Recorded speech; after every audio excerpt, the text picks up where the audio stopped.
या देवी सर्वभूतेषु मातृरूपेण संस्थिता नमस्तस्यै नमस्तस्यै नमस्तस्यै नमो नमः। नवरात्र 9 दिवस आपल्या देशामध्ये देवीची आराधना केली जाते, उपासना केली जाते। देवीला प्रसन्न करण्याचा प्रयत्न केला जातो। देवी ही सृष्टिस्थिती विनाशानां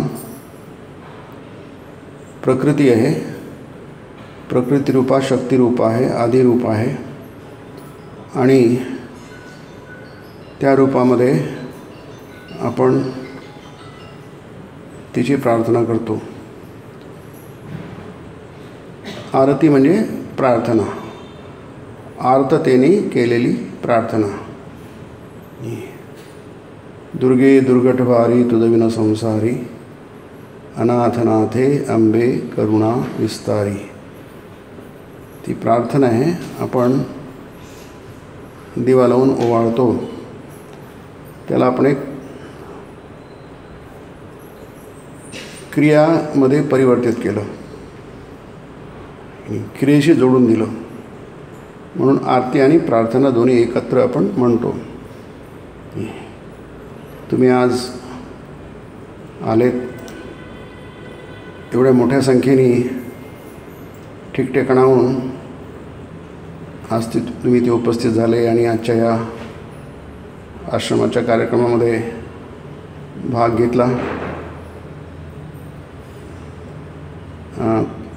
मी असं समजतो की तुम्हाला इथे येऊन खूप आनंद झाला असेल, कारण आमचा जो महिला चमू आहे त्यांनी तुम्हाला आग्रहपूर्वक बोलावलं आणि तुमच्या येण्यामुळे त्यांना आणि आम्हा सर्वांनाच खूप आनंद झाला। एवढ्या मोठ्या संख्येने तुम्ही इथे उपस्थित होऊन देवीची स्तोत्र म्हटली, भजनं म्हटली, या सगळ्या गोष्टी आपण देवाला प्रसन्न करण्यासाठी करत असतो। याचा उद्देश, सगळ्या क्रियेचा उद्देश हा प्रसन्न करण्यासाठी असतो, हे आपण लक्षात ठेवायला पाहिजे। जशी लहान मुलं, छोटी मुलं असतात, मुली असतात, त्या वेगवेगळ्या प्रकारे आईवडिलांना प्रसन्न करण्याचा प्रयत्न करतात, कारण त्यांच्या दृष्टीने आईवडील म्हणजे प्रेमाची वस्तू असते। ते खूप निकटपणे जवळून जोडलेले असतात आणि त्यामुळे ते विविध प्रकार, त्याच्यात काही कुठे योजना नसते, ते काही कुठे शिकून काही नाचत नाही, त्यांना नृत्यकला माहीत नसते, त्यांना गायनकला माहीत नसते, त्यांना काहीच माहीत नसते।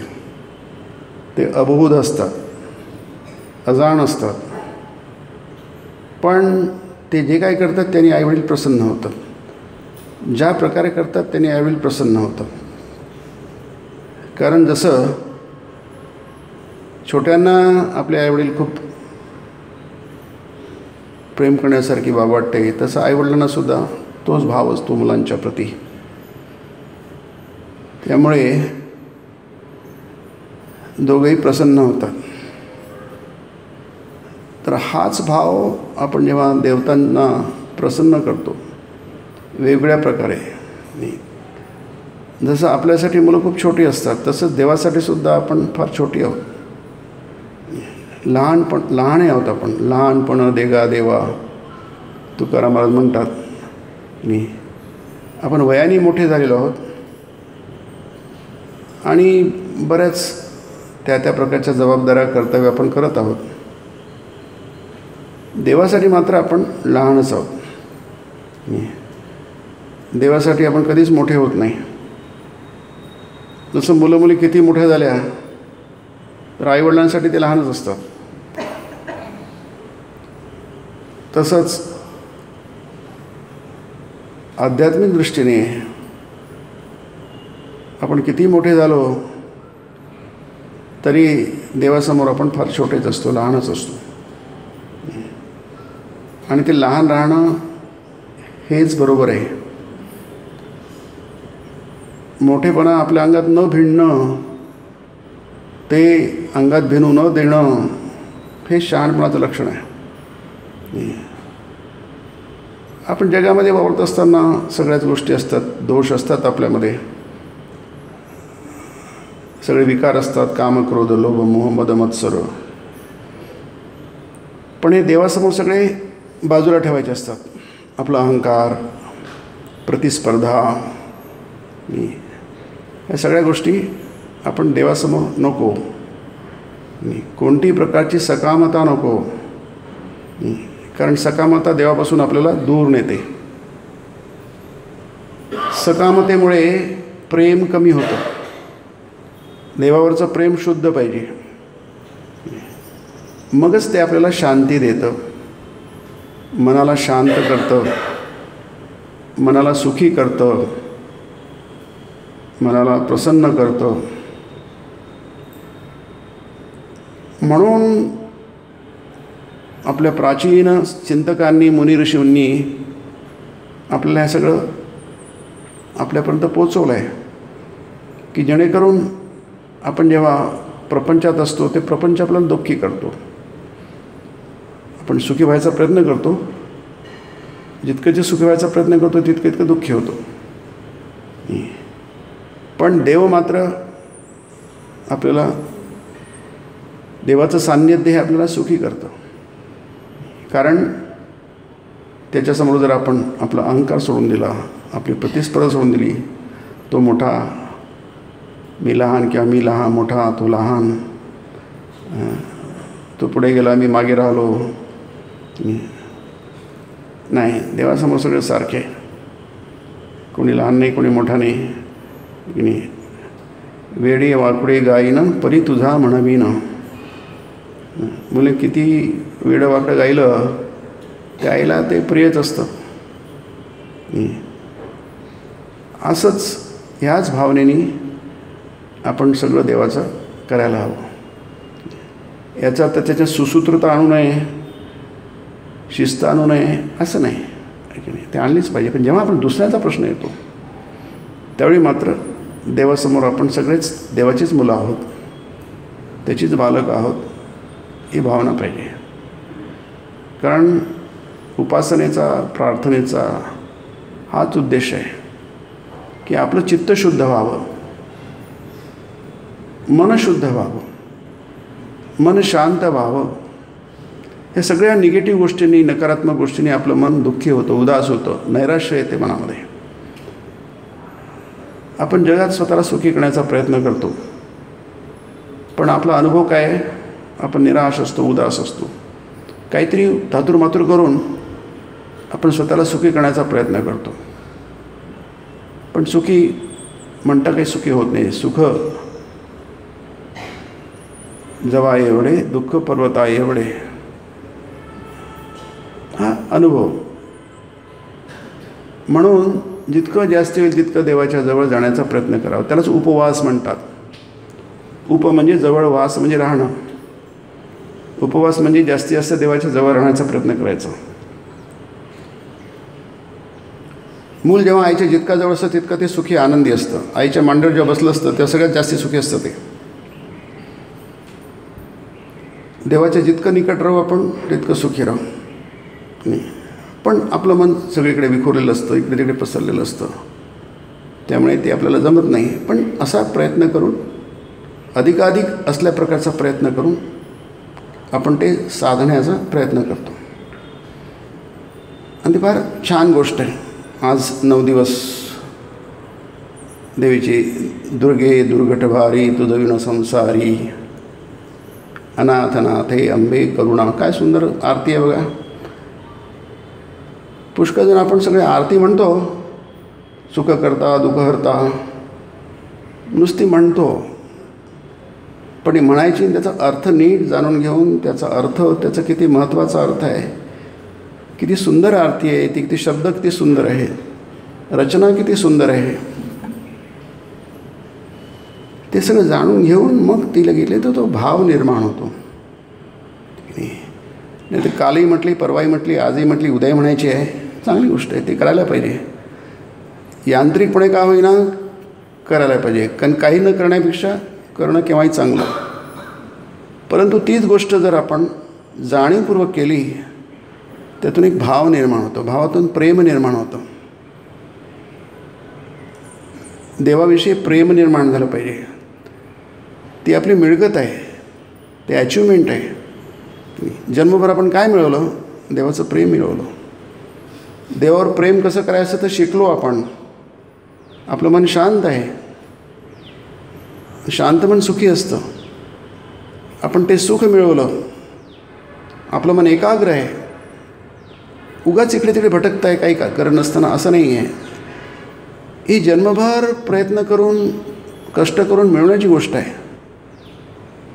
कारण ती खरी खरी मिळकत आहे. इतर मिळकत पाहिजे आपल्याला, पण खरी मिळकत आहे ही आहे, खरं उपलब्धी ही आहे की आपण आपलं मन शांत केलं, सुखी केलं, इतरांचं मन सुखी केलं, आनंदी केलं, ही आपली खरी मिळकत आहे. म्हणून हे जे भारतभर आपण हे वेगवेगळ्या प्रकारची, आता दसरा येतो आहे, दिवाळी येईल आहे, असा श्रावण मासा पूर्ण असाच, श्रावण, आश्विन, हे सगळे भाद्रपद, हे सगळे महिने आपल्याकडे आनंदी आहे, सुखी करणार आहे. आपला धर्म सनातन हिंदू धर्म हा, वैदिक धर्म हा आनंद करण्याचा धर्म आहे. उत्सवता आहे ह्याच्यामध्ये, ह्याच्यात काही मातम नाही आहे किंवा सुतकी धर्म नाही आहे. दिवाळी किती आनंदा काय तोटा, पण आनंदाबरोबर हा देवाला घेऊन येणारा आनंद आहे. आणि हा आनंद आपल्याला सात्विक आनंद आहे, हा तामसिक किंवा राजसिक नाही आहे. आणि सात्विक आनंद आपल्याला देवाच्या निकट घेऊन जातो, जवळ घेऊन जातो. हे दुर्गे, दुर्गा शब्दाचा अर्थ आहे की ती आपल्याला संकटातून वाचवणारी आहे. दुर्घट भारी तुझविण संसारी, या संसारामध्ये तू नसेल पर अवघड आहे, दुर्घट आहे. तू अनाथांची नाथ आहेस, अनाथ नाथ आहे की नाही, तू अनाथांची नाथ आहे. आम्ही अनाथ आहोत. अनाथ नाथे अंबे हे आई, अंबा म्हणजे आई, करुणा विस्तारी, तू करुणाच आहे, तुझ्यामध्ये करुणेने तू परिपूर्ण आहेस. ती काही तुला करुणावान होणार नाही, तू करुणा स्वरूपच आहेस. करुणा विस्तारी तो आहे, तुझा आमच्यापर्यंत पण तुझा पोचू दे करुणा. आणि प्रसन्न वदती, छान आरती आहे, 3 कडवे आहेत, फार सुंदर आरती आहे. ती बहुतेक रामदास स्वामीची आरती आहे, पण नरहरी त्यांचे शिष्य होते असं मी वाचलं, मग त्यांच्या नावावरती आरती झाली आहे. आणि प्रसन्न वदने प्रसन्न होशी निजदासा, आम्ही तुझे दास आहोत, तू आमच्यावर प्रसन्न होते. पण तू प्रसन्न वदनाने, आपल्याला कोणाला काहीतरी द्यायचं आहे, आपण आंबट तोंड करून कोणाला देत नाही, काहीतरी प्रसन्न वदनाने द्यायला पाहिजे. जे काय द्यायचं घेणाऱ्यालाही वाटलं पाहिजे की देणाऱ्याला आनंद होतो आहे आपल्याला देताना. प्रसन्न वदने प्रसन्न होशी निजदासा. मग देवी काय करते? क्लेशापासून सोडी. दुःखाचं जीवन म्हणजे काय? क्लेश आणि दुःखाने भरलेलं आहे. कारण आपण काय जितकं चुकीच्या पद्धतीने वागू तितके क्लेश आणि दुःख वाढतील. म्हणून जे नियम घालून दिलेले आहेत आपल्या पूर्वजांनी, ऋषीमुनींनी, ज्ञानी लोकांनी, त्या नियमांचं पालन करायला पाहिजे. ते नियम जाणून घ्यायला पाहिजे. ते आपल्याला सुखी करण्यासाठी आहेत. आपल्या जीवनातले दुःख आहे, कटकटी आहेत, ते कमी करण्यासाठी आहेत ते नियम. त्यामुळे त्याची जर तुम्ही पर्वा नाही केली तर जसं कानून असतो, कायदे असतात, त्याची पर्वा नाही केली की त्याचं आपल्याला मोजावं लागतं, दंड भरावा लागतो. तसंच हे आहे. प्रसन्न वदने प्रसन्न होशी निजदासा, क्लेशापासून सोडी दुःखापासून सोडी. काही काही दुःख क्लेश हे मनाचे असतात, ते फार कठीण असतात. शरीराचे दुःख तर दूर होतात, पण मनाचे आणि याचे दुःख फार कठीण असतात जायला. पण देवी मात्र ती करू शकते, जे कोणतेही डॉक्टर करू शकत नाही. आणि सगळ्यात मुख्य म्हणजे तोडी भवपाशा. भवपाश म्हणजे काय? हेच मोह. की आपण काय आहोत? माणूस आहोत. माणूस नाही तुम्ही देवता आहात. तुम्ही देवता स्वरूप आहात. मातृरूपेण संस्थिता या देवी सर्वभूतेषु मातृरूपेण संस्थिता. नमस्तस्यै नमस्तस्यै. देवी म्हणजे स्त्री रूप आहे. ती गीतेमध्ये आहे. ही तुम्ही देवी ही मातृ. आणि शेवटला आहे ते भ्रांतिरूपेण संस्थिता म्हटलं आहे. या देवी महात्म्यामध्ये देवी सर्वरूपेषु भ्रांतिरूपेण संस्थे. भ्रांती जी आहे आपल्याला, ही जी भ्रांती आहे, आपण मनुष्य आहोत, आपण मनुष्य नाही देवता आहोत, ती भ्रांतिरूपेण तीच आहे. तीच तुम्हाला भ्रांतीला, तीच तुम्हाला मुक्त करणार. तोडी भवपाशा. अंबे तुझं वाचून कोण पुरविला आशा. हे देवी, तुझ्यापासून असं कोण आहे दुसरं की आमच्या आशा पूर्णपणे पुरवील. नरहरी तल्लीन झाला पदपंकजलेशा. आम्ही तुझ्या चरणाचा आश्रय घेतला आहे. तू आमचे दुःख दूर कर, आमचे क्लेश दूर कर आणि आम्हाला भवपाशातून सोडव. आहे की नाही? हे भवपाशातून सुटणं हीच आपली वैदिक सनातन धर्माची परंपरा आहे. सगळे संतांनी हे सांगितलं. सगळ्या आरत्या वगैरे सगळं तुम्ही बघा, भक्त काय भजनं काय सगळं त्याच्यामध्ये भवपाशाच आहे. ते सुटायचे तेच एक आहे.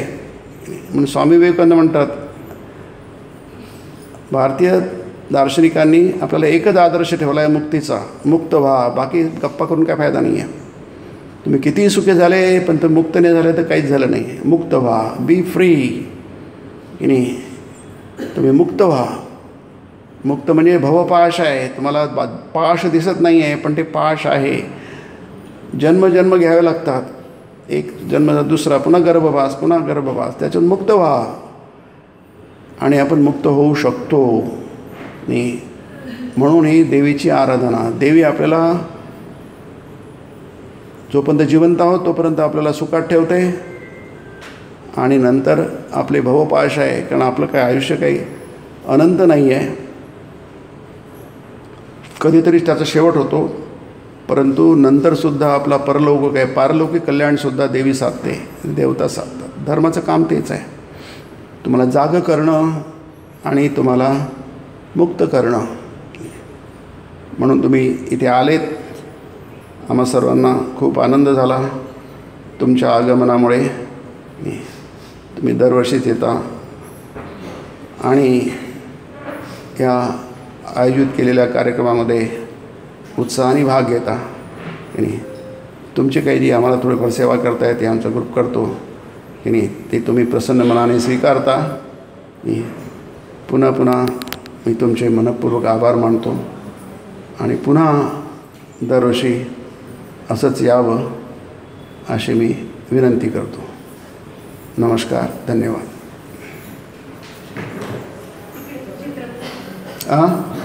सर्वांनी सावकाश उठावं, घाई करू नये. आणि चित्रप्रदर्शनी आहे तिथे सगळ्यांनी एकत्रित. आता इथे आमचा नेहमीचा जो प्रवचनाचा कार्यक्रम आहे, दर रविवारी इथे 5:30 ते 6:30 प्रवचनाचा कार्यक्रम होतो. तिथे तुम्ही येऊ शकता.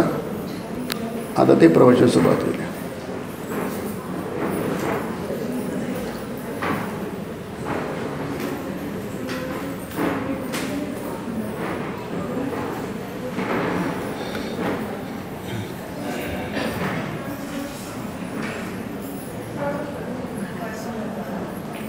इथे नका, इथे नका. ठीक आहे.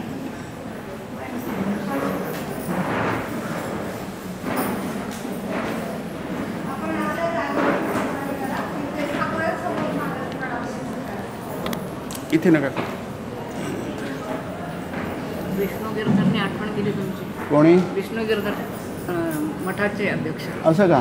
ते म्हणे माझा नमस्कार सांगून देतो. त्याने सांग, मी पण आठवण केली म्हणून. मी आहे तिकडे. तुम्ही झाल्यानंतर तिकडे माझं हे झालं की तिकडे तुम्ही नंतर. नाही तर मग झालंच, आता सगळ्यांचं दर्शन झालंच आहे. ठीक आहे, बस इथे करू.